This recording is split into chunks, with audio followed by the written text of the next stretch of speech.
Well, there were all those stories at the time. There's stories about almost everything. Yeah, that's the thing. About how you didn't get along, you had No, didn't like one another. we didn't get along. We were four guys. We had rows. It never got in the way of the music, no matter how bad the row was.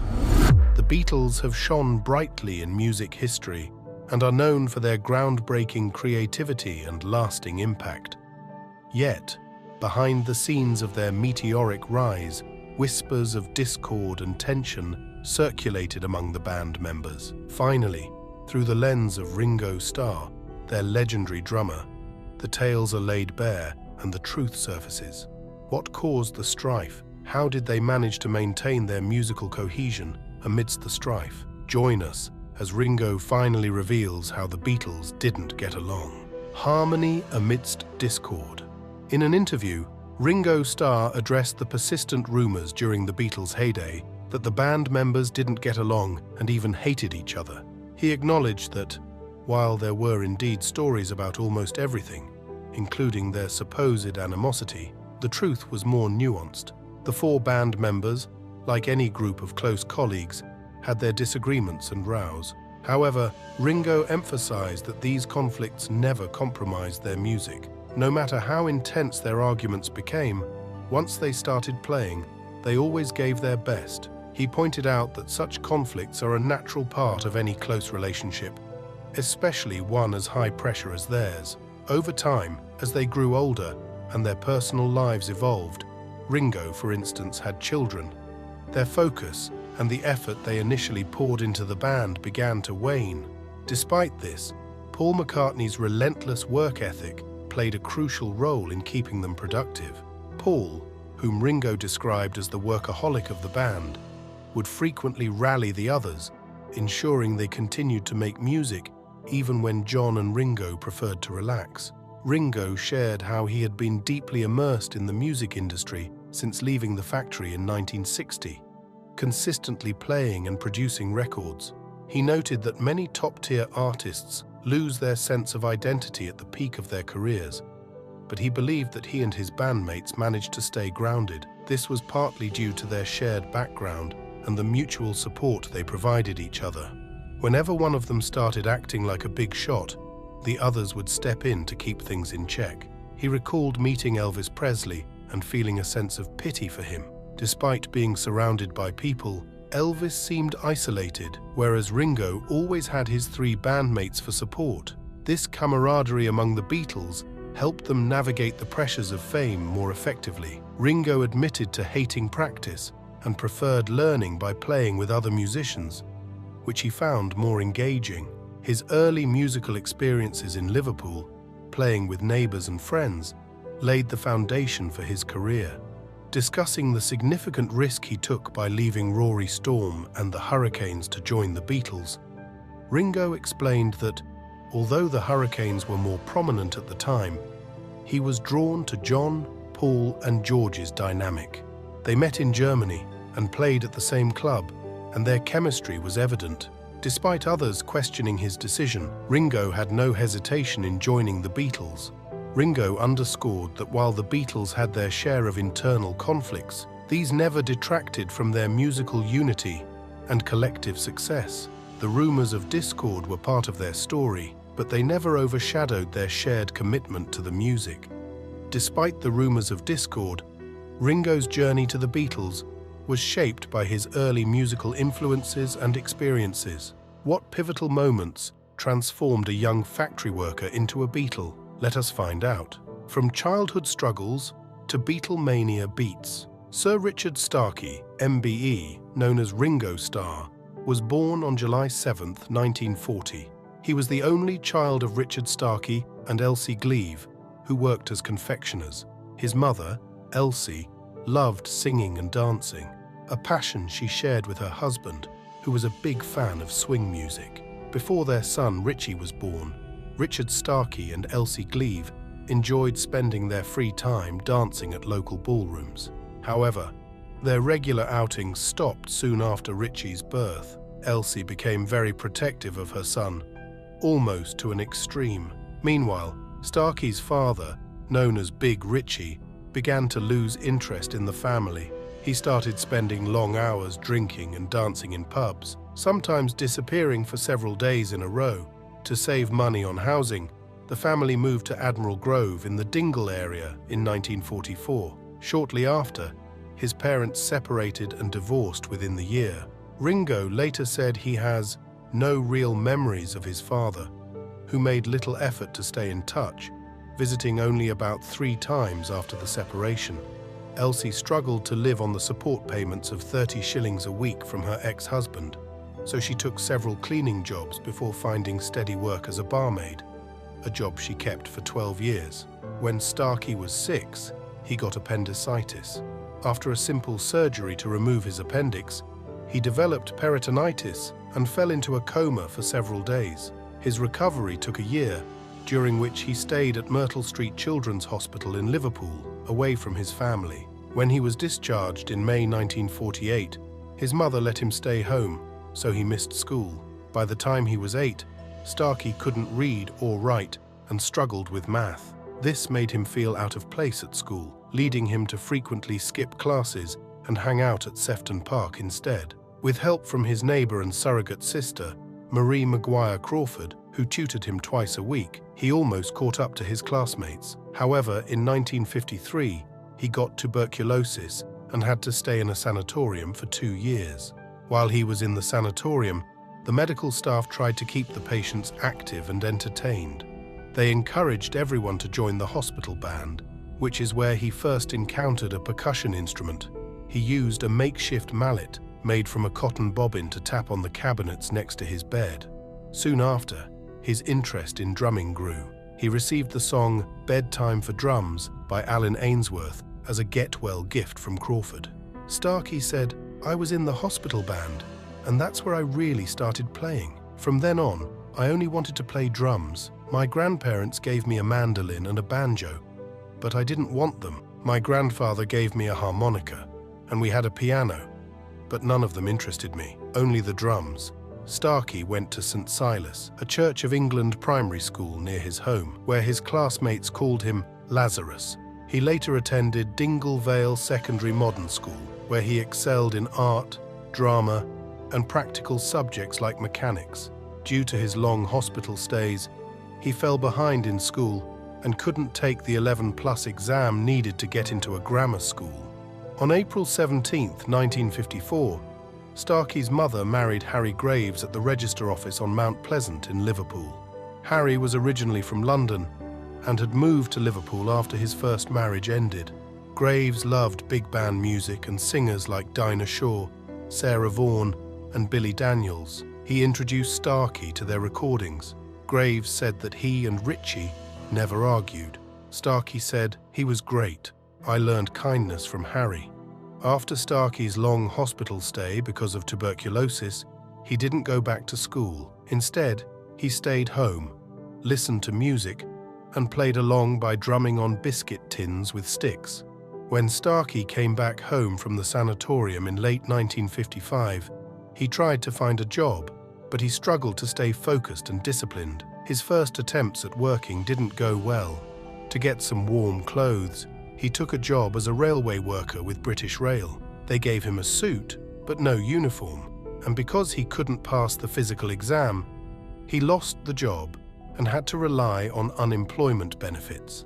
After that, he got a job as a waiter on a boat that went from Liverpool to North Wales, but he was scared of being forced into the military, so he quit. He didn't want the Royal Navy to think he was okay with working at sea. In mid-1956, Graves helped him get a job as an apprentice machinist at Henry Hunt and Son, a company in Liverpool that made school equipment. While working there, Starkey became friends with Roy Trafford. They both loved music, and that brought them closer. Trafford introduced Starkey to skiffle music, and he loved it right away. Skiffle beats to Beatle beginnings. Not long after Trafford got Starkey into skiffle, they started practicing songs together during their lunch breaks in the cellar of the manufacturing plant. Trafford played guitar, and Starkey improvised percussion. Trafford remembered, "I played guitar, and Richie just made a noise on a box." Sometimes he slapped a biscuit tin with keys or banged on the backs of chairs. Starkey and Trafford were joined by Eddie Miles, who was Starkey's neighbor and co-worker. Together, they formed a band called the Eddie Miles Band. Later, they changed the name to Eddie Clayton and the Clayton Squares, named after a place in Liverpool.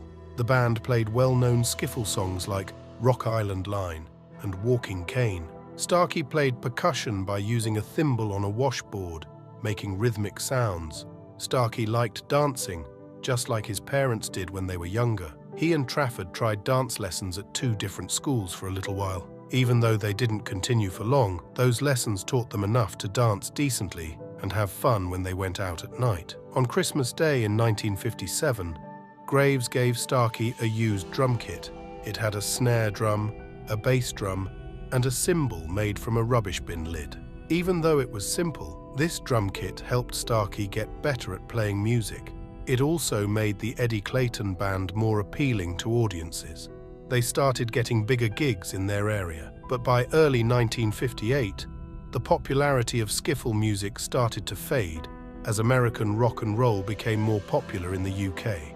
In November 1959, Starkey became part of Al Caldwell's Texans. They started performing in local clubs as the Raging Texans, then changed their name to Jetstorm and the Raging Texans. Eventually, they settled on Rory Storm and the Hurricanes just before Starkey joined them. Around this time, Starkey started using the stage name Ringo Starr. He got the name from the rings he wore and also because it sounded like it had a country and western vibe. When he sang solos, they called it Star Time. By early 1960, the Hurricanes were one of the top bands in Liverpool. In May, they got an offer for a 3-month gig at a Butlins holiday camp in Wales. The Butlins gig opened doors for the band. They got other chances, like a tour of US Air Force bases in France. Starr didn't enjoy it much and said, "The French don't like the British. At least I didn't like them." The Hurricanes got so popular that they were offered a big opportunity to perform regularly in Hamburg. They started playing at Bruno Koschmider's Kaiserkeller on October 1st, 1960, where Starr met the Beatles for the first time. The Hurricanes were the main attraction, even more than the Beatles, although the Beatles didn't get paid as much. Starr played with the Beatles for some gigs in Hamburg. On October 15th, 1960, he drummed with John Lennon, Paul McCartney, and George Harrison. They recorded for the first time together while backing up Lou Walters, the singer from the Hurricanes, on the song Summertime by George Gershwin and Dubose Hayward. While Starr was in Hamburg for the first time, he met Tony Sheridan. Sheridan was impressed by Starr's drumming skills and asked him to leave the Hurricanes and join his band. Beatle Breakthrough and Beyond Starr left Rory Storm and the Hurricanes in January 1962. He briefly played with Tony Sheridan in Hamburg before rejoining the Hurricanes for another season at Butlins. On August 14th, Lennon asked Starr to join the Beatles, and he accepted. 2 days later, Beatles manager Brian Epstein fired their drummer, Pete Best. Best was told that the band wanted Starr instead because George Martin, the Beatles' producer, wasn't happy with his drumming, and the band felt he didn't fit in. Starr's first time recording with the Beatles was on September 4th, 1962. He said that George Martin, their producer, thought he was crazy because he was trying to play both percussion and drums at the same time. During their second recording session on September 11th, 1962, Martin decided to use a session drummer named Andy White instead of Starr. They were recording the songs Love Me Do and P.S. I Love You, which would become their first single. Starr played tambourine on Love Me Do and maracas on P.S. I Love You. Worried about his role in the Beatles, he thought, "They're replacing me like they did with Pete Best." Martin explained later, "I didn't know Ringo's abilities and didn't want to take chances." By November 1962, Beatles fans had accepted Starr, and some were even asking him to sing. He started getting as much fan mail as the other members, which made him feel more secure in the band. Starr felt lucky to be on the same page as the other Beatles. He said, "I had to be, or I wouldn't have lasted. I had to connect with them as friends as well as a drummer." During this time, Starr got a small part of the profits from Lennon and McCartney's publishing company, Northern Songs. but most of his money came from owning a quarter of Beatles Limited. This company was funded by the band's concert earnings. Starr talked about his life after becoming successful with the Beatles. He said, "I spent 3 years living in nightclubs. It was like one big party that never stopped." Just like his dad, Starr was famous for dancing late into the night, and people admired his dancing skills. Beatles breakup to solo success. Just before McCartney left the Beatles in April 1970, he and Starr had an argument. McCartney wouldn't change the release date of his solo album, which meant Starr's debut album, Sentimental Journey, and the Beatles' Let It Be would clash. Starr's album, which had songs from before rock music, was arranged by Quincy Jones, Maurice Gibb, George Martin, and McCartney. It reached number 7 in the UK and number 22 in the US. After Sentimental Journey, Starr released Beaucoup of Blues, which had a country music vibe. It was recorded with the help of Scotty Moore and Pete Drake, both well known in Nashville. Even though people liked the album, it didn't sell well. After that, Starr focused on both his music and acting in films. Starr joined Harrison for the concert for Bangladesh, where they performed together. They also co-wrote the hit song It Don't Come Easy, which was a big success, reaching number 4 in both the US and the UK. The next year, Starr had his biggest hit in the UK with Back Off Boogaloo.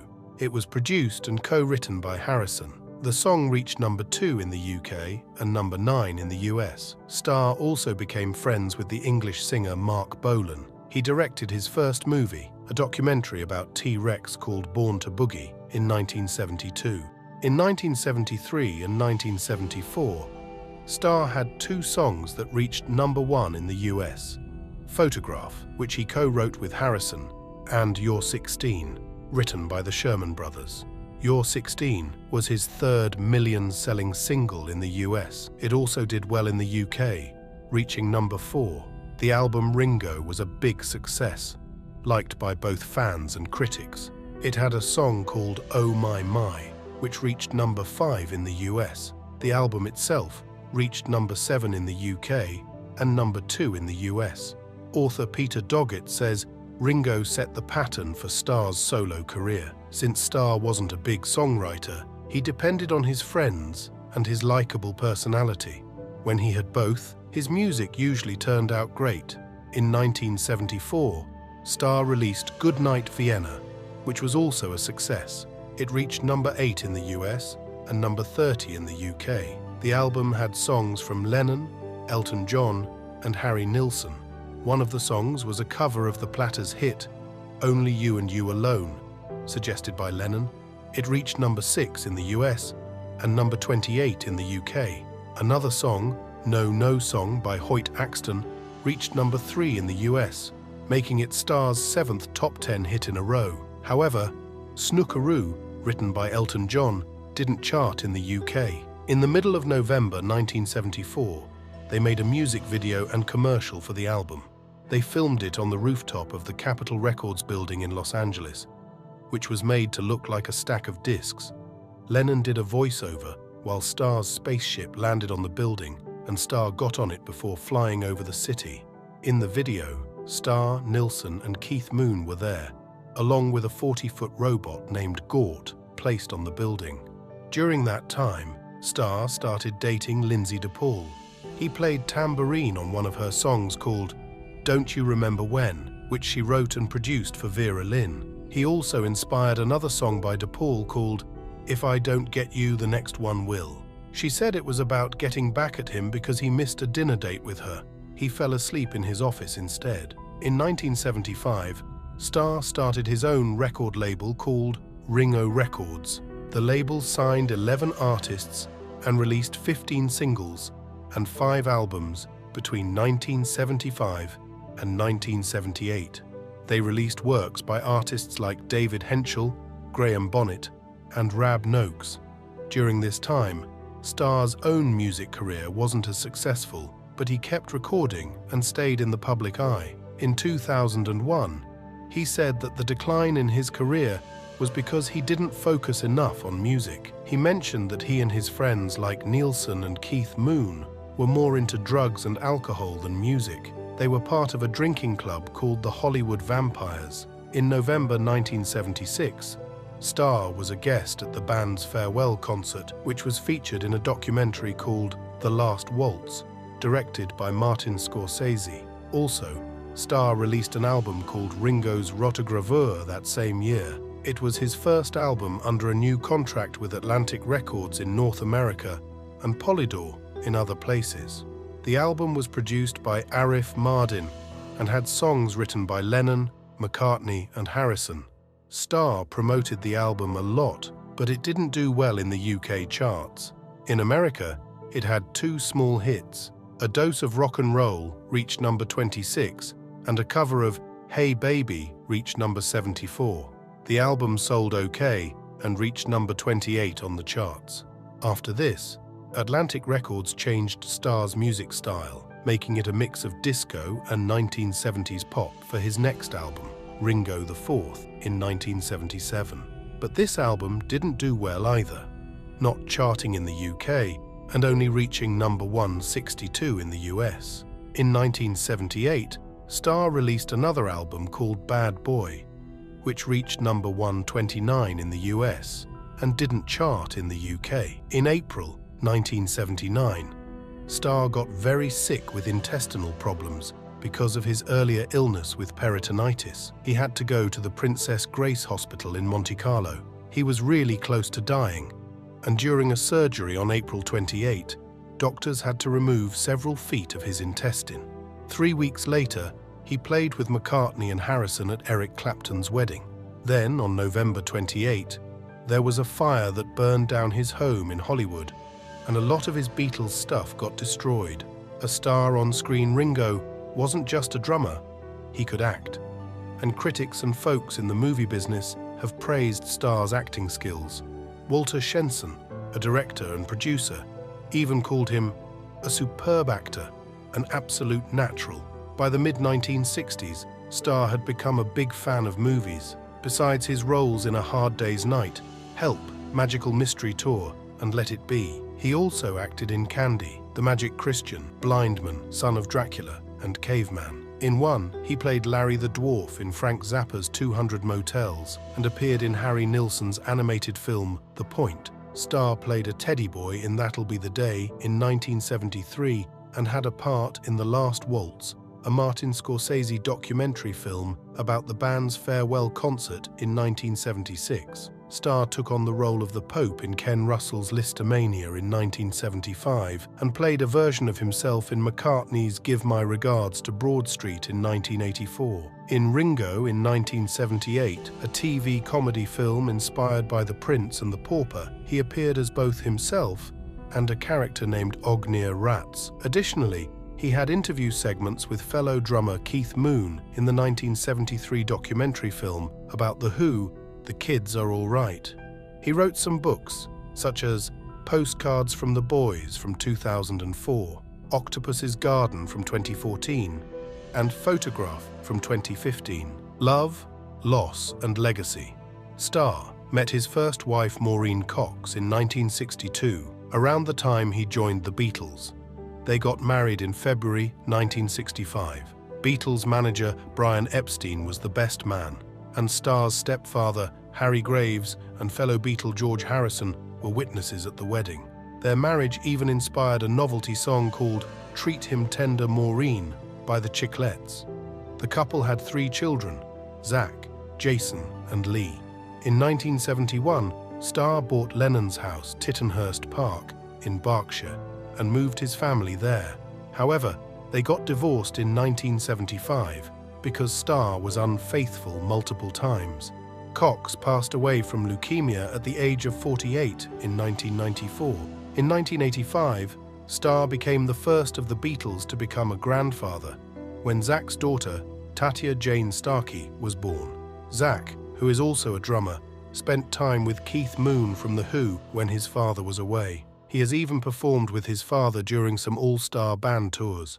Starr has 8 grandchildren, 2 from Zach, 3 from Jason, and 3 from Lee. Starr and Buck divide their time between houses in Cranley in Sussex, Los Angeles, and Monte Carlo. In the Sunday Times Rich List 2011, he was ranked at number 56 with an estimated personal wealth of £150 million. In December 2015, Starr and Bach sold some of their personal and music-related belongings through an auction in Los Angeles by Julian's Auctions. The items included Starr's very first Ludwig Black Oyster Pearl drum kit, instruments gifted to him by Harrison, Lennon, and Mark Bolan, and a rare first-pressing copy of the Beatles' White Album numbered multiple zeros 1. The auction raised over $9 million, and part of the proceeds went to the Lotus Foundation, a charity started by Starr and Bach. In 2016, Starr said he supported the United Kingdom leaving the European Union because he felt the EU wasn't making much progress. In 2017, he expressed eagerness for Brexit to happen, believing it's good for a country to have control. In October 2021, Starr's name came up in the Pandora Papers, which claimed he was involved in secret financial dealings along with politicians and celebrities, using tax havens to avoid paying taxes they owed. Starr doesn't eat meat, but he's allergic to garlic and onions, confirmed by Mary McCartney. He meditates every day, and his life's motto is peace and love. A life of honors and influence. Starr and the other Beatles were given a special title by the Queen in 1965.